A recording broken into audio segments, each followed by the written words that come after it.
Welcome to this month's episode of The Breeze. And, ladies, it's a new month. And last month we talked about a little bit about things we remember, pieces of advice from teachers, mentors, parents. And the thing is that the reason we listened to that and the reason it stuck with us is those people were older than us and presumably wiser back in the day, presumably. And, recently, coincidentally, all three of us have had significant birthdays. Now, as Margie would say, you're only one day older. You're not a year older, right? Yes. So we're not disappointed, but we are acutely aware of the fact that we are a little bit older now. And we live in a community where we intend to remain active for a long, long time. But occasionally we run into that sort of bugaboo called ageism. And I'm interested today whether you guys have any thoughts about what ageism is and whether you've run into it or not. Well, ageism to me is when someone intentionally recognizes or denounces your age because they have a perception that is not always warranted, but they treat you a certain way because of that age. Mm-hmm. How about you, Margie? Have you run into some episodes of that? Well, I think I brought a few on myself. Ooh, you brought them on yourself. By making fun of myself when I do something stupid or old. It's usually a retort I use, but it's kind of all part of it. It's a self-deprecating, I guess. But I think that we look at ageism and it can really be a discrimination tool. Mm-hmm. And we look at it as happening mostly as we progress through age. But even the millennials, we have talked about the millennials maybe in times that are not as complimentary. Ageism refers really to any age group, whether it's a millennium, millennials or us. True. Well, let's put millennials aside for a moment. All right. We can come back to that. But, ageism, a lot of people think of it as, a legal concept. If you are discriminated against at work, there is an article in the AARP journal or bulletin about that type of legal aspect. And that's all too real in a lot of situations where people lose their job, where they don't get raises or they get demoted simply because they've added a year. Or forced retirement. Or forced retirement, yeah. Yeah. And we're really, today I'd like to focus a little bit more on the personal experience and how you are perceived. Tina, I know that you hit a milestone birthday recently, and you don't look a day older. And how you think you're perceived and why? Well, for me, I turned 70, proud to say it. I don't look 70, proud to say that too, but I work very hard at that. I think I fight the typical age perception. Well, what's more important, your appearance or your attitude? Both. What's more important? For me, I have to say they're equally as important. Okay. If I had to think between the two of them, I think attitude. Mm-hmm. And the attitude then permeates my whole being. Okay. So if I'm up and pumped and everything else and dressing a certain way and presenting myself a certain way, I think that adds to the aura that I am not old and I'm not a number. Okay.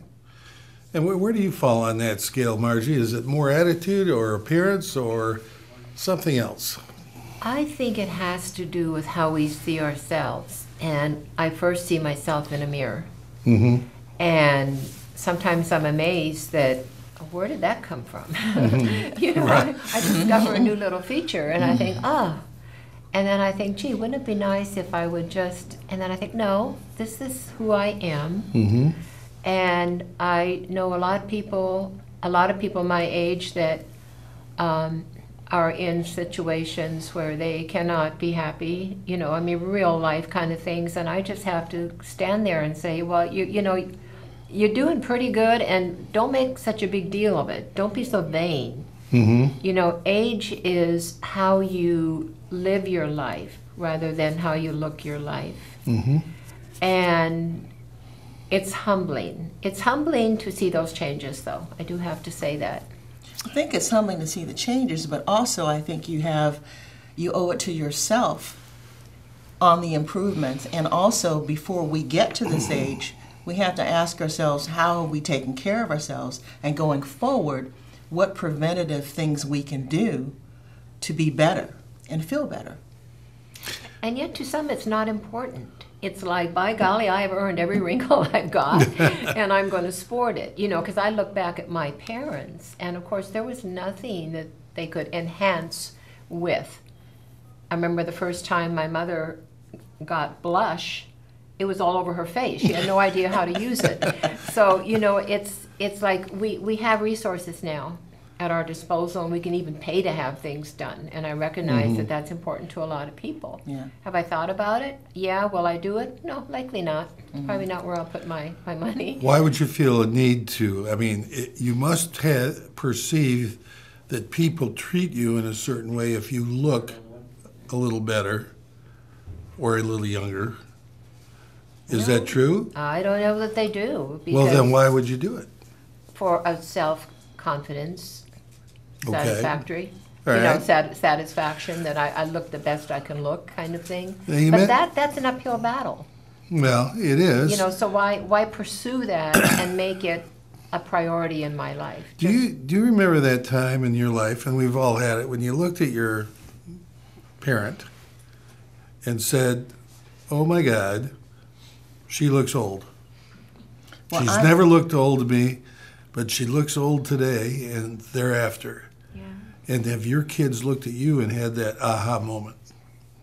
Mine have, I'm sure. Well, I'm blessed, and my mother is turning 90. I'm going out to celebrate her birthday, and she does not look 90. She's like they say, the new 70 is 50. Her 90, I mean, she looks better than a lot of people in their 60s. Yeah, and she's still your mama. And what have you got to read us about that? Oh, yeah. This book I was given to from younger friends of mine. It says, "I'm too young to be 70 and Other Delusions." Judith Viorst is the author.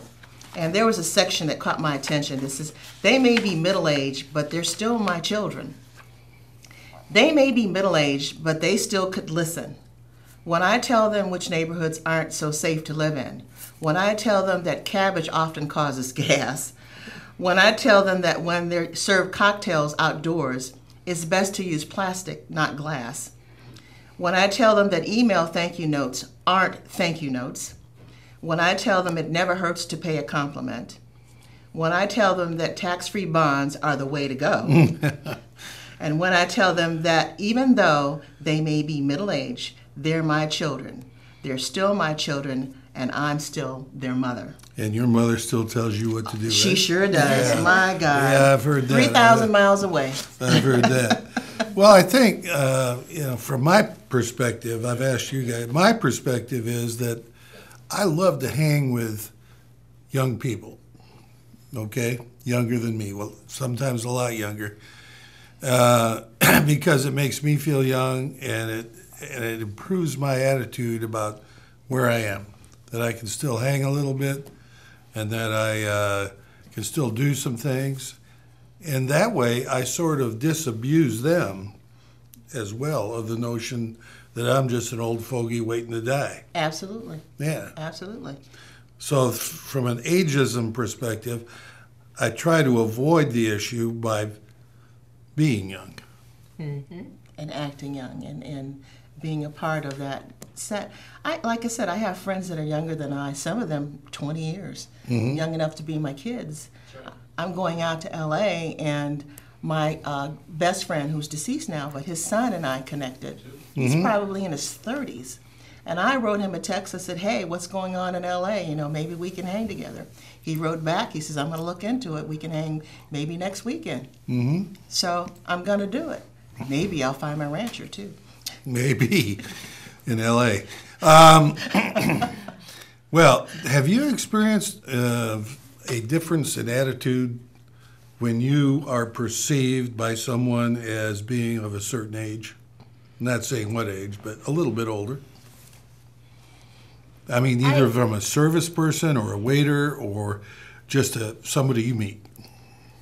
I can't think of an instance. You know, maybe it's happened and I'm just too naive to recognize it, but I don't know of an instance. I mean, I'm not afraid to say, hey, I'm a senior. Can you give me a discount? You know? And if they say you are, because before I deserved one, I was offered one once. So one has to be not too complacent about that. No, I don't feel like I've ever been put in a situation of, because I'm older or past retirement age or 73 or whatever, that I have been like judged in a discriminatory way. Okay, so you haven't suffered any known consequence of being who you are. Not directly, anyway. Just based directly on the fact that you're a senior citizen. Seasoned citizen. No, I don't think so. But I bring a lot of it on myself. I mean, if I do something stupid, and I often do things stupid, hopefully I'm in my own home by myself when it happens. Talking to yourself and answering yourself. What did yourself. I come in here for? You know, people in the neighborhood will often hear me say, don't tell my daughter. Mm-hmm. And I'll say that to people out in the store, and they know exactly what I mean. You know, I say, you'll never meet her, but just in case. Well, self-deprecation is a charming way of going about life sometimes. Yes. But if it becomes a habit based on age, then that's a bad omen, Yes. I think. I think another good point is look around and see who you hang with. If you are hanging around with people who are terry and always complaining and everything else, that circle can bring you down if you allow it to. Absolutely can. So I think, I invite people to look around and see what their center of influence is. Mm-hmm. And maybe they need to change that. Because the things that we're talking about really add to the quality of your life. Mm-hmm. We're in an age-active community, and if you're not active and not doing things, why? Yeah, why? But see, here's where we come into that fine line of, because it's good for me and I would do it, that we don't want to become snobbish to those who are not. Because if I choose to not leave my house for 4 days and to not be around people, read a book, do nothing, and am pleasantly surprised at my own company, that's a healthy 4 days to me. So I think we have to be very careful that we don't want carbon copies of ourselves. Okay. The reality is, maybe we have some edges that other people don't have, or maybe they're not interested in putting on makeup or looking. God bless them. You know, their life is I'm never probably interested in putting on makeup. Well, see, you're an example. I don't think But, we're you know, implying everybody- that they have to be like us. But that if we choose to mirror people, if we want people we hang with to mirror us, I think we may be discarding a whole other group. True or enough. Groups True enough. that are people that would do our souls good and that we could be good friends with. Mm-hmm. I have a neighbor who is a real recluse. I mean, I see him maybe occasionally when he goes to the mailbox. I did call him beginning of the year to say Happy New Year, and I said, hey, do you drink? He says, yeah. He says, drinks beer. I said, well, you might have to bring your own over, but anytime you want to have a beer, come over, kind of thing, because he never attends any events. I never see him. And again, I don't know if he's okay. I mean, his son and daughter-in-law live, not too far, but as a neighbor, I am concerned. And I think what you implied as far as the 4 days is great, but that's not your constant life. And I think what we're all saying is that a constant lifestyle like that may not be healthy. Well, I think what we're saying also, and it's coming clear to me, is that it's how your attitude impacts others that causes them maybe to have a negative or a preconceived notion about you. Mm-hmm. You say, well, you do something and that's just because they're old. And I detest that whole concept. Yeah, definitely. Now, another more insidious thing, which I would label ageism, is, and it happens on Facebook, I'm told by you guys who are on Facebook, that there's a lot of, like senior humor, senior moment humor. Oh, yes. Self-deprecating or deprecating. Yes. That people go, yeah, that's cool, but if you buy into that, then aren't you really being negative about the concept? Exactly. We may show some of those during the show, but yeah, the two elderly looking women who are kind of laughing with each other say, oh, we're such good friends. We'll keep on being good friends, but we won't know each other, so we'll be new friends. And That's pretty funny. Absolutely I is haven't seen that one. self-deprecating. But there are a lot of those. Well, it's like lawyer jokes. I was a lawyer. And God willing. when somebody meets me, the first thing they say is, hey, I got a great lawyer joke. I said, well, to myself, I say, there are no great lawyer jokes, except one, which is dirtier than hell, and I like it. But they expect you to laugh at being a lawyer. And I never do. I just say, yeah, okay, good. You know? And that's what we ought to do as seniors. Okay, yeah, wow, yeah, funny. Well, maybe laughing on my part or telling a joke about it or saying, don't tell my daughter, is the way that I'm handling it. It's a coping mechanism. Yes, it's a coping mechanism. That's Yeah. right. Okay. So, I think we're all very aware of how old we are. If we begin to judge people based on that, that's kind of the ageism, too old to watch their investments anymore, or they really ought not to be out playing that because they're going to fall and they're really going to get hurt. We Right. we make judgments about people's abilities, Mm-hmm. and that's what we have no business doing. Yeah, and that works in reverse, of course, too. When you make judgments about younger generations, Yeah. sort of a reverse ageism, which Yes, you it referred is. to earlier. Yes, it is. And Yeah. I'm happy to do that. I'm happy to discriminate against younger generation people. SOBs are younger than me, but you know what I mean? Yeah. Hey, I found a recent article about wine, because I'm a wine enthusiast. Right. And they were talking about the aging of the seasoned citizens, that we may not be drinking as much wine, but we're drinking more quality wine. And the millennials really aren't stepping up to the plate, and that they've got to really, as marketing, reintroduce to the millennials the value, because they're looking for more plant-based things. Hello, what is more plant-based than wine? So it's a matter of educating the millennials Yeah. on bringing them up to snuff, so that they Yeah. know, buy wine because it's good for you. Yeah, very Yeah. good. Well, we went out on the street and talked to some residents of Sun City about whether or not they have experienced, quote, discrimination, close quote, based on their perceived age. And the answers were pretty interesting, and let's take a look. Ageism can be corrected by knowledge and the change in our attitude. I don't think anybody really should be judged on their age. I think it should be judged on what they can do, their knowledge, and what they can do as a person and what they can offer to society. I can't say that I've actually experienced any socially related problems. It may be my own perception and not any more than that, but I get the feeling at times when I visit a medical professional, for example, that they're not refusing me care or turning me down, but that I feel their recommendations and their path going forward are different than if I was a younger person. We all know there are certain tests that they advised not necessary after you reach a certain age. And we get to that point, but each individual has different needs, different requirements, and one size fits all not to do certain tests after a certain age is not applicable to a lot of people. But I have found at times where I feel that certain tests are necessary or even recommended, the medical professionals don't seem to feel. They'll say, well, you can live with that at this point. There's really no need for you to go and have these tests, because they don't say it, but basically because you're a certain age, we don't expect that's going to affect you in the long term anyway. My most surprising reaction to ageism was telling people I was moving to Sun City. And a reaction I got was, I would never move with all those old people.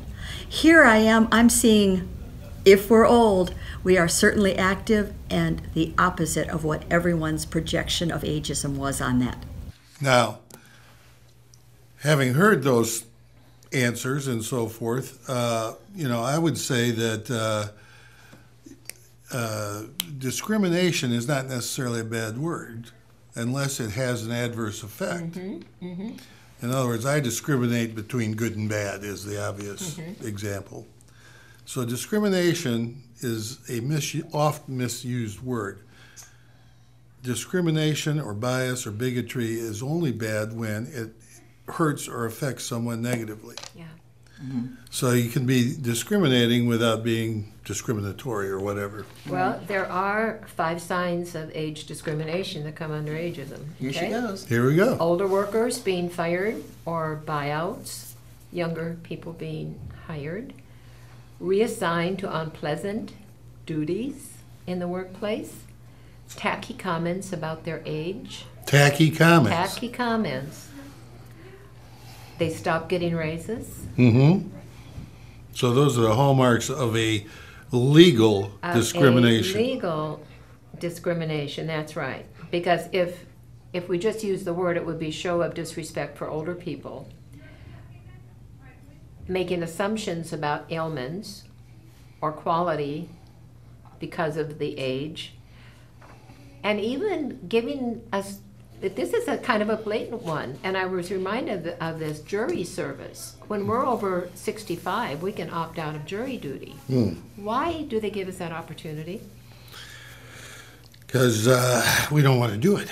Do we not want to drive there, or is it our judgment that might be impaired, or might we be making decisions based on past Standards that are no longer in Yeah, I effect. mean, I don't, it's interesting, there's no real Because we're a answer. standardless society. I mean, I'm glad I don't have to go to jury duty, but, Yeah, I definitely would use that. but it's interesting. If I took issue with that, I could go, but, Well, yes, you have a absolutely choice. could. You have a choice. and I do like senior discounts, so, Who doesn't? Okay. you know. I found, we but you use got to it- ask for them though. Yeah, They don't come freely. Well, yeah. to some So of we- us, to some of us, they say, "Oh yeah, you're a senior." But you girls may not have had that experience yet. Now, some other opportunities here as we talk about what that means. A lot of times it's disguised How so? as in approval. Pharmaceutical companies, Mm-hmm. the price of drugs. Company solicitation, there is a lot of phone calls being made, picking out the older generation who maybe are not, they're more vulnerable, I think. A lot of times we may fall for something that isn't legitimate. And I wanted to talk about that point when you Okay. finish. Scams, online employment applications, they talk about that as being a really huge thing if a senior adult goes online.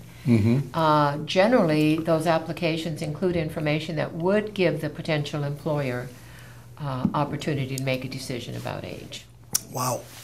I just want to jump on what you had talked about as far as age and reading and getting being vulnerable.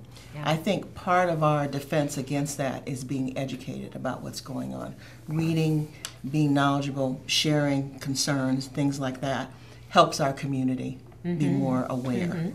Okay, which kind of suggests something to me is that, a lot of people, when they do something stupid or they forget something or forget a name or whatever, they use the term, "Oh, I had a senior moment."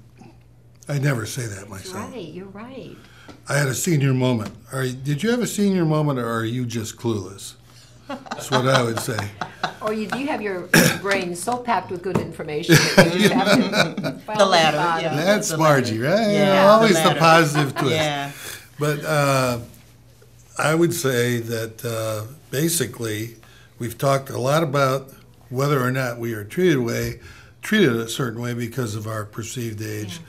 I think it boils down to, if I were to wrap up, having an attitude that doesn't suggest anything beyond your chronological number. You act young, you're knowledgeable, you have a great positive attitude like you do. What's your takeaway? My takeaway is you don't have to act a number, but act accordingly to your lifestyle and who you are. It's not how old you are, it's how you are old. Dang. That's pretty profound, Margie. Thank you for that. She comes up with good ones. Well, that's this month's episode of The Breeze. We hope you enjoyed it. We'd like to get some feedback if we can. And please join us again next month when we again shoot the breeze.